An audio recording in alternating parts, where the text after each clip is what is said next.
Hi ಎಲ್ರಿಗೂ ನಮಸ್ಕಾರ. ಎಲ್ಲರೂ ಹೇಗಿದ್ದೀರಾ? ಇವತ್ತು ನಾನು ನಿಮ್ಮ ಜೊತೆ ಒಂದು ಸೂಪರ್ ಆಗಿರ್ತಕ್ಕಂಥ ಹಾಗೆಯೇ ತುಂಬ ಈಸಿಯಾಗಿ ಮಾಡ್ತಕ್ಕಂಥ ಒಂದು ಎಗ್ ರೆಸಿಪಿನ ಶೇರ್ ಮಾಡ್ತಾ ಇದ್ದೀನಿ. ಯಾರಾದರೂ ಫಸ್ಟ್ ಟೈಮ್ ಒಂದು ನಾನ್ ವೆಜ್ ಅಡುಗೆ ಅಥವಾ ಎಗ್ ರೆಸಿಪಿನ ಏನಾದರೂ ಟ್ರೈ ಮಾಡ್ತಾ ಇದ್ದರೆ ಅವರಿಗಂತೂ ಈ ಒಂದು ರೆಸಿಪಿ ತುಂಬಾ ಹೇಳಿ ಮಾಡಿಸಿದಂಥ ರೆಸಿಪಿ ಅಂತಲೇ ಹೇಳ್ಬೋದು. ಯಾರಾದರೂ ಇದನ್ನು ತಿಂದರೆ ನೀವು ಫಸ್ಟ್ ಟೈಮ್ ಅಡುಗೆ ಮಾಡಿದ್ದೀರಾ ಅಂತಲೇ ಗೊತ್ತಾಗೋದಿಲ್ಲ. ತುಂಬ ಈಸಿಯಾಗಿ ಮಾಡ್ಕೊಬೋದು, ಹಾಗೆಯೇ ಟೇಸ್ಟಿಯಾಗಿ ಕೂಡ ಇರುತ್ತೆ. ಇದನ್ನು ಹೇಗೆ ಮಾಡೋದು ಅಂತ ಹೇಳಿ ಇವತ್ತಿನ ವಿಡಿಯೋದಲ್ಲಿ ನೋಡೋಣ. ಯಾರೆಲ್ಲ ನನ್ನ ಚಾನಲ್ನ ಸಬ್ಸ್ಕ್ರೈಬ್ ಮಾಡ್ಕೊಂಡಿಲ್ಲ ಸಬ್ಸ್ಕ್ರೈಬ್ ಮಾಡ್ಕೊಳ್ಳಿ. ಮೊದಲನೇದಾಗಿ ನಾನಿಲ್ಲಿ ಸ್ವಲ್ಪ ಮೊಟ್ಟೆಗಳನ್ನ ಚೆನ್ನಾಗಿ ರೋಸ್ಟ್ ಮಾಡ್ಕೊಳ್ಳೋಣ. ಅದಕ್ಕೆ ಅಂತ ಹೇಳಿ ನಾನಿಲ್ಲಿ 1 ಟೇಬಲ್ ಸ್ಪೂನಷ್ಟು ಎಣ್ಣೆನ ಹಾಕ್ಕೊತಾ ಇದ್ದೀನಿ. ಈ ಎಣ್ಣೆ ಸ್ವಲ್ಪ ಬೆಚ್ಚಗೆ ಕಾಯ್ದಾದ್ಮೇಲೆ ಇದಕ್ಕೆ ನಾನಿಲ್ಲಿ ಸ್ವಲ್ಪ ಅರಿಶಿನ ಹಾಗೆಯೇ ಸ್ವಲ್ಪ ಉಪ್ಪು, ಸ್ವಲ್ಪ ಖಾರದ ಪುಡಿನ ಕೂಡ ಹಾಕ್ಕೊಂಡು ಇದನ್ನು ಚೆನ್ನಾಗಿ 1 ರಿಂದ 2 ಸೆಕೆಂಡ್ಗಳ ಕಾಲ ಇದನ್ನು ಚೆನ್ನಾಗಿ ಎಣ್ಣೆಯಲ್ಲಿ ರೋಸ್ಟ್ ಮಾಡ್ಕೊಬೇಕಾಗುತ್ತೆ. ತುಂಬ ಹೈ ಫ್ಲೇಮಲ್ಲಿ ಮಾಡೋದಕ್ಕೆ ಹೋಗ್ಬಿಡಿ, ಮಸಾಲೆ ಎಲ್ಲ ತುಂಬ ತಳ ಹಿಡಿಯುವಂಥ ಚಾನ್ಸಸ್ ಇರುತ್ತೆ. ಈ ರೀತಿ 1-2 ಸೆಕೆಂಡಷ್ಟು ಇದನ್ನು ಫ್ರೈ ಮಾಡ್ಕೊಂಡಾದ್ಮೇಲೆ ಬಾಯ್ಲ್ ಮಾಡಿರ್ತಕ್ಕಂಥ ಎಗ್ನ ಈ ರೀತಿ ಮಧ್ಯ ಕಟ್ ಮಾಡಿ ಇದನ್ನು ಚೆನ್ನಾಗಿ ರೋಸ್ಟ್ ಮಾಡ್ಕೊಬೇಕಾಗುತ್ತೆ. ನೋಡಿ, ಈ ರೀತಿ ಎಲ್ಲ ಮೊಟ್ಟೆಗಳನ್ನು ಕೂಡ ಈ ರೀತಿ ಹಾಕ್ಕೊಂಡು 2 ರಿಂದ 3 ನಿಮಿಷದ ಕಾಲ ಒಂದು ಸೈಡು ಇದನ್ನು ಕುಕ್ ಮಾಡ್ಕೊಳ್ಳಿ. ನೋಡಿ, ಈ ರೀತಿ ಒಂದ್ಸಲ ಎಣ್ಣೆನೆಲ್ಲ ಚೆನ್ನಾಗಿ ಸ್ಪ್ರೆಡ್ ಆಗೋ ಹಾಗೆ ಮಾಡಿಕೊಂಡು ಇದನ್ನು ಮತ್ತೆ ಫ್ಲಿಪ್ ಮಾಡಿಕೊಂಡು ಎರಡೂ ಸೈಡು ಕೂಡ ಇದನ್ನು ಚೆನ್ನಾಗಿ ನಾವು ರೋಸ್ಟ್ ಮಾಡ್ಕೊಬೇಕು. 2 ರಿಂದ 3 ನಿಮಿಷದ ಕಾಲ ಚೆನ್ನಾಗಿ ರೋಸ್ಟ್ ಮಾಡಿಕೊಂಡು ಇದನ್ನು ಸಪ್ರೇಟಾಗಿ ಬೇರೆ ಒಂದು ಪ್ಲೇಟ್ಗೆ ತೆಗೆದಿಟ್ಕೊಳ್ಳಿ. ತುಂಬ ಹೈ ಫ್ಲೇಮ್ನಲ್ಲಿ ಇದು ಮಾಡ್ಕೊಳ್ಳೋದಕ್ಕೆ ಹೋಗಬೇಡಿ. ಈ ರೀತಿ ಎಲ್ಲನೂ ತೆಗೆದಿಟ್ಕೊಂಡಾದ್ಮೇಲೆ ಈಗ ಇದಕ್ಕೆ ಮತ್ತೆ ನಾನಿಲ್ಲಿ 1 ಸ್ಪೂನಷ್ಟು ಎಣ್ಣೆನ ಹಾಕ್ಕೊತಾ ಇದ್ದೀನಿ. ಈ ರೀತಿ ಎಣ್ಣೆನ ಹಾಕ್ಕೊಂಡಾದ್ಮೇಲೆ ಇದಕ್ಕೆ ನಾನು ಖಾರಕ್ಕೆ ಅಂತ ಹೇಳಿ 3 ಹಸಿರು ಮೆಣಸಿನ್ಕಾಯಿ ಹಾಗೆ ಸ್ವಲ್ಪ ಕರಿಬೇವು, ಸಣ್ಣಗೆ ಹೆಚ್ಚಿರ್ತಕ್ಕಂಥ ಈರುಳ್ಳಿನ ಹಾಕ್ಕೊಂಡು ಚೆನ್ನಾಗಿ ಹುರ್ಕೊತಾ ಇದ್ದೀನಿ.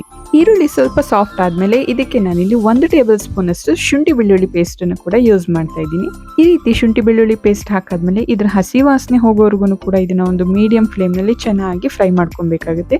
ನಾವು ಶುಂಠಿ ಬೆಳ್ಳುಳ್ಳಿ ಪೇಸ್ಟ್ ಹಾಕಿದ ತಕ್ಷಣ ಸ್ವಲ್ಪ ತಡ ಹಿಡಿಯೋವಂಥ ಚಾನ್ಸಸ್ ತುಂಬಾ ಇರುತ್ತೆ.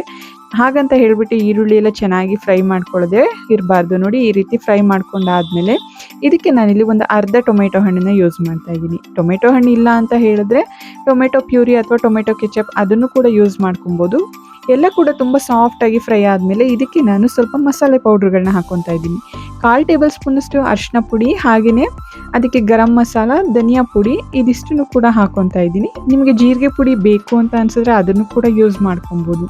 ಈ ರೀತಿ ಏನು ಸ್ಪೈಸಸ್ ಪೌಡ್ರ್ಗಳಿದೆ ಎಲ್ಲನೂ ಕೂಡ ಯೂಸ್ ಮಾಡ್ಕೊಬೋದು. ಈ ರೀತಿ ಎಲ್ಲನೂ ಹಾಕಿ ಅದರ ಹಸಿ ವಾಸನೆ ಹೋಗೋರು ಕೂಡ ಚೆನ್ನಾಗಿ ಫ್ರೈ ಮಾಡ್ಕೊಂಡಾದ್ಮೇಲೆ ಒಂದು ಅರ್ಧ ಲೋಟದಷ್ಟು ನೀರನ್ನ ಹಾಕ್ಕೊಂಡು ಈ ಮಸಾಲೆ ಎಲ್ಲನೂ ಬೇಯೋದಕ್ಕೆ ಬಿಡಬೇಕಾಗುತ್ತೆ. ಹಾಗೆಯೇ ಇದಕ್ಕೆ ಸ್ವಲ್ಪ ರುಚಿಗೆ ಉಪ್ಪನ್ನು ಕೂಡ ಹಾಕ್ಕೊಳ್ಳಿ. ಈ ರೀತಿ ಒಂದು 5 ನಿಮಿಷ ಇದು ಬೆಂದಾದ್ಮೇಲೆ ಇದಕ್ಕೆ ನಾನಿಲ್ಲಿ ಸ್ವಲ್ಪ ಸೋಯಾ ಸಾಸ್ನ ಹಾಕ್ತಾ ಇದ್ದೀನಿ. ಈ ಸೋಯಾ ಸಾಸ್ನ ಹಾಕೋದ್ರಿಂದ ಇದ್ರ ಟೇಸ್ಟ್ ಕೂಡ ತುಂಬಾನೇ ಚೆನ್ನಾಗಿರುತ್ತೆ.